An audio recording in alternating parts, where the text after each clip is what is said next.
నాన్నగారు ఏం చేస్తుంటారు? నాన్నగారు వ్యవసాయమేనండి. వ్యవసాయం. వ్యవసాయం ఆ, ఆ, వ్యవసాయమే. ఓకే. మా మీరు బ్రదర్కి అన్నదమ్ములు సార్? మాత్రం మా అన్నయ్య, మాకు ఒక అన్నయ్య ఉన్నారండి. ఆ, ఆయన ఇప్పుడు లేరు. ఓకే ఓకే మహానుభావుడు ఆయన.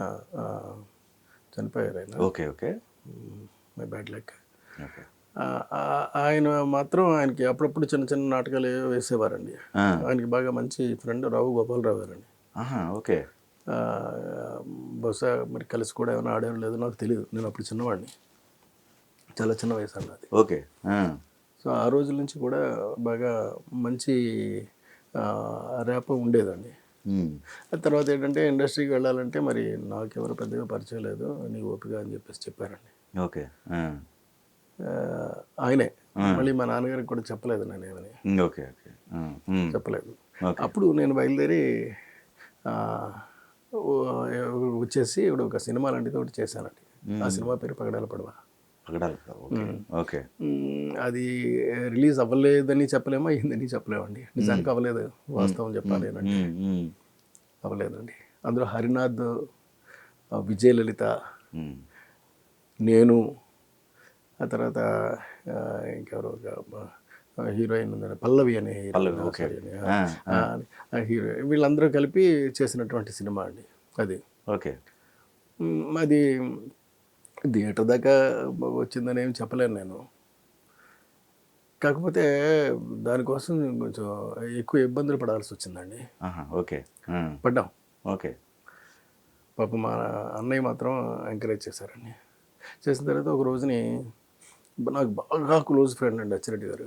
అచ్చిరెడ్డి గారిని పిలిచి, రే ఒకసారి నువ్వు ఈ సినిమా చూడు, మ్, నేనేమి చేయలేకపోతున్నాను దీన్ని అలాగని. ఉమ్, ఆయన వచ్చి సినిమా చూశాడండి. ఉమ్, చూసి, రే సినిమా వరకు పర్వాలేదు, బాగానే ఉంది, ఓకే, మీరు అనుకున్నది మీరు చేశారు, ఓకే. ఉమ్, కాకపోతే రిలీజ్ చేయాలంటే మనం ఈ పద్ధతిలో చాలా కష్టం అవుతుంది. కానీ ఇప్పుడు మన పరిస్థితులు కూడా పెద్దగా బాగుండలేదు. ఉమ్, అందుకని ఒక పని చేద్దాం, we will go to Hyderabad and start working అని. ఓకే ఓకే అప్పుడు మేము అందరం కలిపండి ఓకే. హైదరాబాద్ వచ్చి ఒక చిన్న స్వీట్ షాప్ పెట్టుకునండి. నెలకు 3,000 రూపాయలు ఆదాయం వస్తూ ఉండేది. అంతే, 3,000 రూపాయలు మాత్రమే. ఇప్పుడు అచ్చిరెడ్డి గారు ఆ రోజు ఈ రోజు కూడా అండి, ఏ రోజు కూడా నాకు ఒక పెద్ద కాపుదల అనమాట అండి. నన్ను ఎంత గొప్పగా కాసుకున్నారు ఆయన, అవును. అది వాస్తవం చెప్పాలండి. ఖచ్చితంగా మీ మీ ఆ రోజు ఈ రోజు రేపటికి కూడానండి, ఎప్పటికీ కూడా ఫర్ ఎవర్ అనమాట. డెఫినెట్గా అవును. అలాగా కాసుకునండి. నెల నాకు డబ్బులు పంపించేవారు. నేను మెడ్రాస్ వెళ్ళిపోయి నేను అక్కడి నుంచి వేషాల కోసం ప్రయత్నం చేశాను. సినిమా రిలీజ్ అవ్వలేదు అప్పుడు. ఓకే. ఆ సినిమా అండి పగడాల పడవ అనేది అవ్వలేదు. ఆ రోజుల్లో చాలా మందిని కలిశానండి. అందులో జంజాల్ గారు ఉన్నారు, దాసనారాయణరావు గారు ఉన్నారు. అవకాశాల కోసం అండి. ఒక మంచి ఆల్బమ్ తయారు చేసుకున్నాను. ఆ తర్వాత అందులోనూ నేను ఎలాంటి యోగాసనాలు వేస్తాను ఇది తయారు చేశానండి. నేను కొన్ని వీడియో క్యాసెట్లు తీసుకున్నాను. ఆ వీడియో క్యాసెట్లు నేను ఎలా నటిస్తాను అన్నది చేశాను.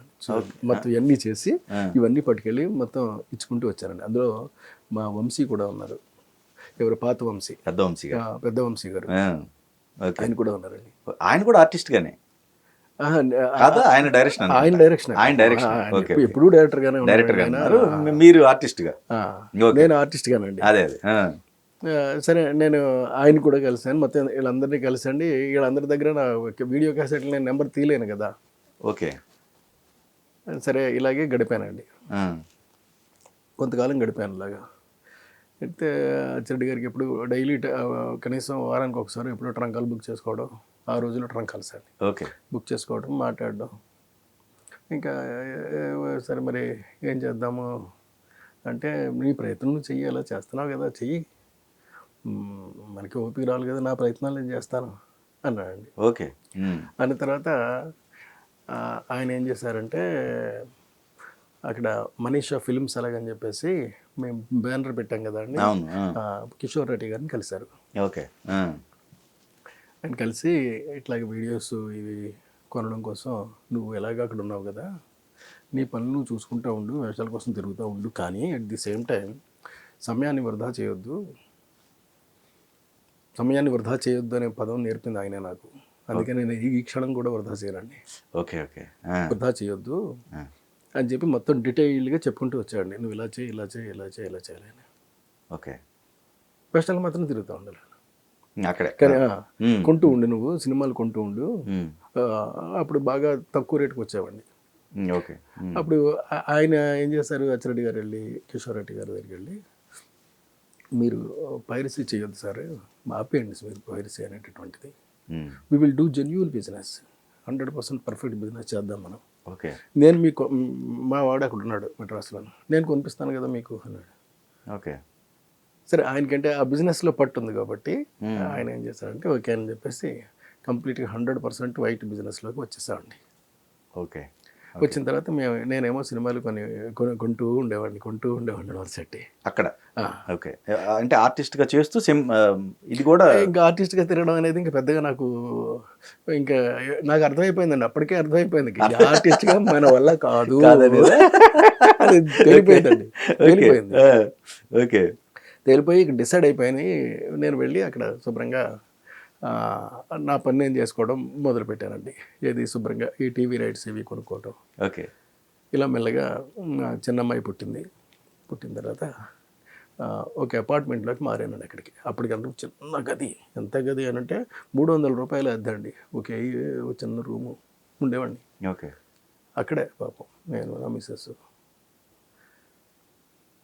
పెద్ద అమ్మాయినేమో మా మామగారింటి దగ్గర వదిలేశారు. డిఫికల్టీ స్టేజ్ అంతా కూడా చూసేసారండి. ఓకే. ఓకే.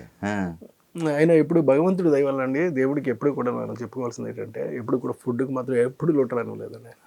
ఓకే. ఎప్పుడు ఎక్కడికి ఏది చేయాలనుకున్నప్పుడు దానికి సిద్ధం చేసేసి ఉంటారు. అది దేవుడు ఇచ్చిన అదృష్టం అది. ఓకే. ఓకే.